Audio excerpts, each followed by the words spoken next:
Hello everybody, I'm back in Telford. Well, in truth, I never actually really left, but for you guys, it's been a little while since my last visit here. Now, as promised in the last video, which is my review of the lovely Nissan Stagea, I'm here to drive another iconic JDM car. And this really is a truly legendary beast, something that I've been thinking about ever since I first met one in the lovely Gran Turismo video game when I was all about yay high, I would say now. And truth be told, it's been so long that I can't remember whether it was Gran Turismo 1 or Gran Turismo 2 that it made an appearance in, but so memorable was this car that when its owner offered it to me to drive, I knew instantly what he was talking about. Now, obviously, I'm not talking about the NACA 3 Series behind me. That is going to appear in another video if I find time. But I am here today to drive the amazing, the legendary, the wonderful, the turbocharged Suzuki Alto Works. Oh yes, what a piece of history this is. Now, you might think I'm taking the piss. Actually, this is a K car, and K car is important. You see, I've never actually driven a K car, and just to fill in for those of you that have no idea what I'm talking about, in Japan they tax and class their cars due to many different things, including the size of the actual physical size of the vehicle, power of the engine. There is a class in Japan called KEI, which is basically a budget class. We do have equivalents in some places in Europe, but these are cars that must fit within a certain set of dimensions, and typically they'll have 660cc turbocharged engines developing around 60 horsepower, which is exactly what this has. Now, this being the works version was sold as a hot hatch, and in fact, so keen were they on the performance of this car that it has this little plaque down here. We offer the ultimate works to those who really appreciate performance. Keep on moving. And indeed, I am going to keep on moving you around this car and talk you through its many quirks and features, because this is not a perfect car. This is a car that is used. This is a car that is loved and is cherished, but is still a daily and is still run on a modest budget, so it's got imperfections. But let's talk through some of those. Now, the main one, and possibly the most obvious to talk about, is the mismatching wheels. That was unfortunately something that would have been done in time for the review, but it just didn't happen. Essentially, these wheels on the back are not even the original ones. They're not supposed to be there. They're being replaced with these lovely ones from a Suzuki Ignis. And in fact, you can even see these wheels on the back have 3 different stud patterns available to them. So they're a little bit sketchy. But just imagine it with these all round, and actually it kind of suits these quite well. And it's in the classic kind of dark green, sort of foresty green type colour with a sort of weird, I don't even know, it's not really silver, it's kind of a silvery brown type bottom. The front is a very classic shape. Look at that. Now, you might actually think this is quite a bit older than it is. This is a 1996 car, but it's just so pretty. And just look at this angry little scoop on the front. And this is kosher. This should be here. We're going to get onto what's under there in a bit. But before we do, some of the things I want to show you. Cool, must have Jdm Wind Deflectors. Now this roof here. Now, you might be looking at that. Hopefully you guys can sort of see that. It's a bit speckly. A little bit speckly there. Now, you might think that that's just paint kind of coming off, or just, you know, super stone chips on the top. No. A previous owner decided to paint his house, and near the car, that's emulsion on the top. Interior wise, let's bop in there, because there's not a lot of interior, so it's going to be quite easy to show you around. It is absolutely dinky and adorable, and these are actually, if you look at them, the seats remind me an awful lot of the 1990s Porsche Tombstone seats. They're pretty cool, but you can, I reckon, just about get 4 adults in there, especially if passenger compromises a little bit on their space. Now, this is, as you can see, the 3-speed automatic. Manual was available, as was an all-wheel drive version. The aircon does not work. The stereo does not work. The boost gauge does. It also comes with grab, which is glued to the dash, possibly by a gentleman in Japan. I mean, how much more JDM do you get than a free crab sort of glued to the dash of your car? Got a cute little pull-out aerial. in case it needs to look any more like a toy car than it already does. Super funky, really nice Nardi steering wheel. I think I last saw one of these on a classic Impreza, so that's pretty nice. And the fabric in here is sort of quite amazing.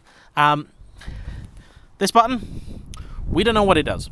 We have literally no idea. The steering wheel is removable. It's a vital safety feature. The rear window washer wiper buttons are on the dash for no apparent reason.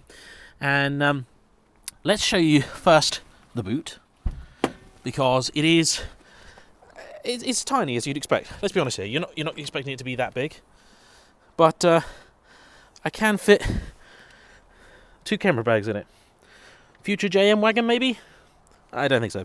There's also oil in it because it does leak, and various tools and things, and a very, very flappy number plate for that sort of Sylvia effect when you take it on the Telford Toge. Now, let's show you the beating heart of this car, because actually, in all seriousness, I have a real fondness for what's under this bonnet.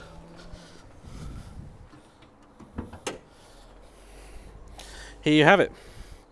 The mighty 660cc turbocharged, intercooled Suzuki engine. And this is like a scale engine bay. Let me just show you. That's my hand on the intercooler. It's glorious. You have the air intake here with the special anti-rattle foam attached, a tiny battery, a tiny radiator, and yeah, aircon that doesn't work. So that in a nutshell. This bonnet doesn't really close properly, but that's as good as you can get. So there, in brief, is the mighty Alto works. And now I'm going to go and drive it. My first K-car experience. And my initial impressions, perhaps unsurprisingly, are the fact that this does feel like a normal car that's been put in slightly too hot of a wash. And as a result, it now fits a little bit tighter than you remember it doing. Now, before you hit the comment section, yes, I know I'm not the smallest person. However, I do fit in a narrow-bodied Caterham. And the amount of room in here is, let's just say, familiar to Elise owners. I actually really like the feel of this Nardi steering wheel, even if it's may not be entirely kosher. There's also absolutely no doubt whatsoever that this is a turbocharged car. You just feather the throttle and it just sucks in air. It loves it. Now, the Speedo in this is still reading in kph. Many that have come to the UK will have been adjusted, this less so. And it has this 3-speed auto box, which is about as good for sporty driving as you would possibly expect it to be.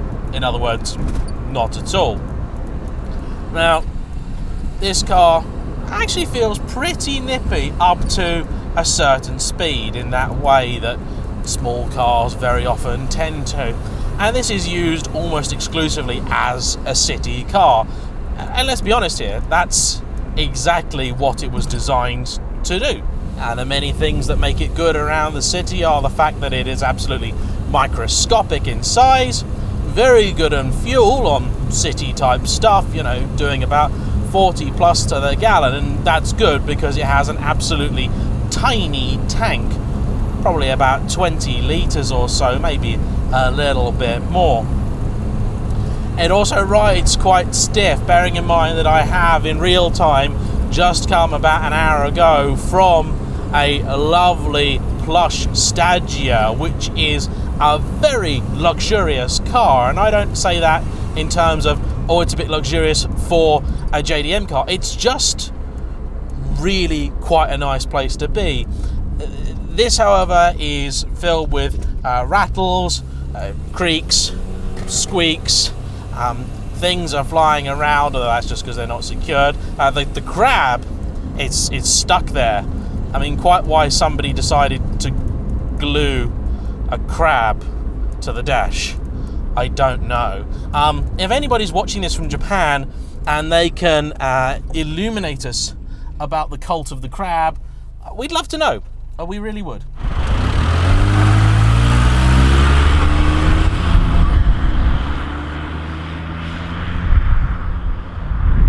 much like the Stagia, although this has a, by modern standards, pretty basic gearbox, simple 3-speed torque converter jobby. They were available with manuals, of course.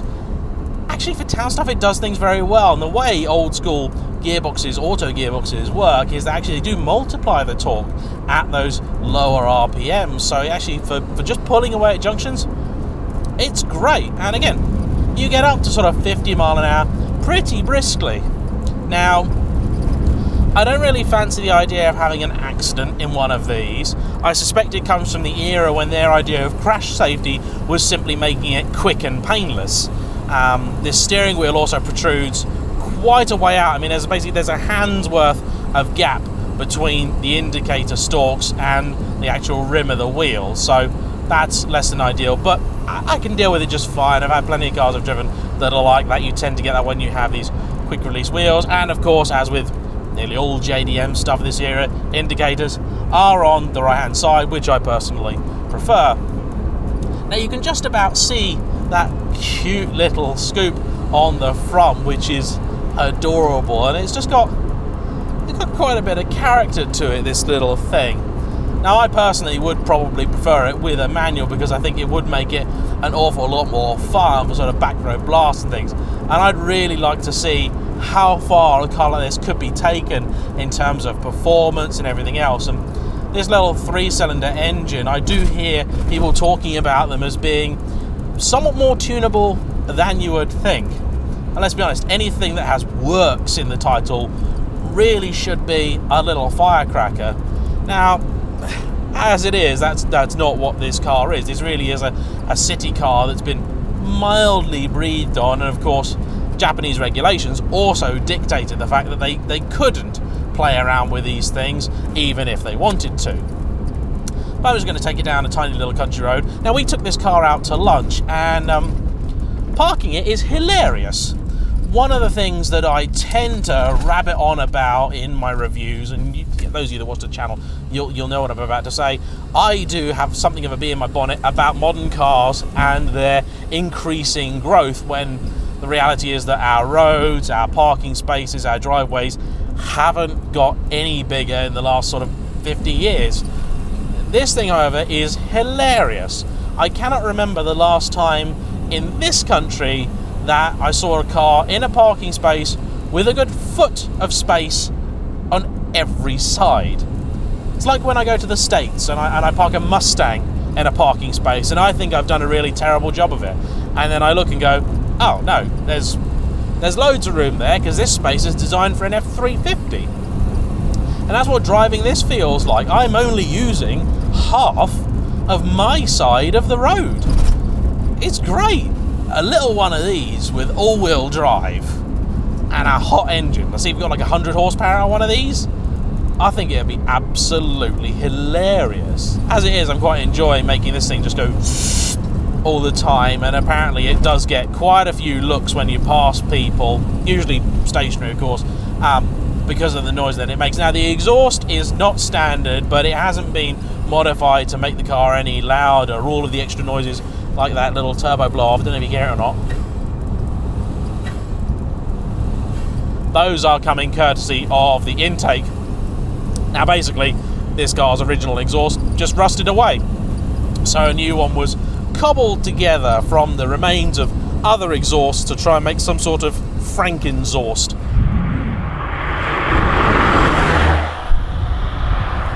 The ride is very fidgety indeed, but the car actually steers quite nicely. It's quite direct. Now, the car currently has very mismatched tyres and wheels, as you've seen, and eventually it will have the same all round, and they're going to be 175 wide rather than the original 155, so it's going to give it a bit of a healthier footprint and stance compared with what it had before. And whoever put those wheels on the back of it, I mean, I'm not quite sure what they were thinking, but it doesn't suit the car in any way, shape or form. The ones that Dan have put on it are much better suited to the car. Now, I do get the feeling that this is the sort of car that if you tried to turn it with too much vigour, it would just, you know, roll over. Oh! So it might ride quite, yes, fidgety, but also when it's faced with a compression like that, because it is so short of wheelbase, it will just pogo a bit. And I'm not even doing the speed limit. The speed limit is actually 50 here, which is quite low for this kind of road. Should be about a 60, but yeah, I'm doing about 40 mile an hour right now, and it's hilarious. It absolutely is. And in all fairness, I mean, I think if you were going to use this car for any sort of long journey, the engine revving up and making whooshy and swishy noises would definitely piss you off. But for driving around town, having a bit of fun, and again, having a little bit of a different daily, I can see where you go for this. Now, speaking with this car's own, one thing did actually surprise me. You would think that one of the benefits of buying a car like this would be super low running costs. After all, they are designed as cheap to run cars. That's their purpose in life. They're supposed to be cheap to buy, cheap to own, cheap to run. That's it, simple as.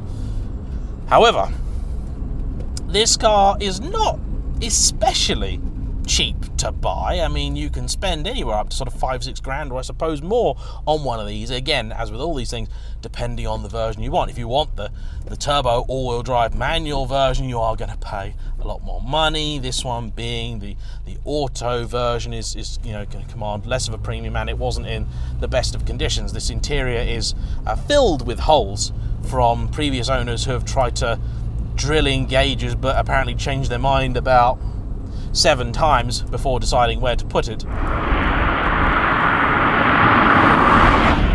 2 things that aren't so good. Tax. It's about £200 a year to tax this, which is a lot more than you'd like to think. When a more modern car, especially if you've got, say, one of the breed of diesels, when we still thought diesel was a good idea, you'd be looking at potentially £30 or even nothing to tax one of those for the year in the UK. Insurance is the one that shocked me. Now, insurance, of course, will vary person to person, car to car, etc., etc. However, Dan is younger, he's in his early 20s, he has this, and he has the Stagia. Now, the Stagia is the 2.5 litre, straight 6, if you're being silly, Nissan GTR engined, you know, big, wafty cruiser thing. Now, that for him to insure is about £400 a year. This tiny little cute baby commuter car, £1,000. I don't know how they work that out. I can assume only somebody at the insurance company was once bitten by an Alto when they were a child, because that makes no sense at all. What are you yeah. Here we have the two opposites of the roads in the UK. A Land Rover driver who did not look impressed with me at all, and an Alto Works, which is dinky and adorable, and I do quite like it. I definitely would have the manual. I mean, I can't. The Stagia that I drove in the last episode, I can make a reason, I can make a justification for why you'd spend the money that's asked for one of those on one of those without having to sort of say, oh yeah, but JDM. This is a much more difficult car for me to justify, because for the money that you would spend on one of these, you can very easily purchase any number of small, more modern city cars from the European marketplace and pay a lot less in tax and insurance. So this thing is definitely more of a case of a purchase from the heart rather than from the head, and for that reason I do quite adore it. And this thing, unlike the Stagia, I think Dan has plans to modify, so I'd love some thoughts from you guys as to what you do if you had your very own Alto Works to modify. This is foot flat to the floor, by the way. This is all she sort of got. Oh, and she kicks down. Oh, and round there. Whee. It's hilarious, but I would so crash this if I tried too hard. I just know it. So I am going to stop there, and thank you guys for stopping by. I hope you've enjoyed the review. Which of the pair of JDM cars this week did you like the most, or which one would you buy? Anyway, if you've got suggestions or you've got a car you'd like to see me review on the channel, please do get in touch. The email address is in the description as always. It's talk@jayem.co.uk. JayEmm.com, and I shall see you guys for the next one. Please hit that subscribe button if you haven't already. Thanks for joining us. Bye bye.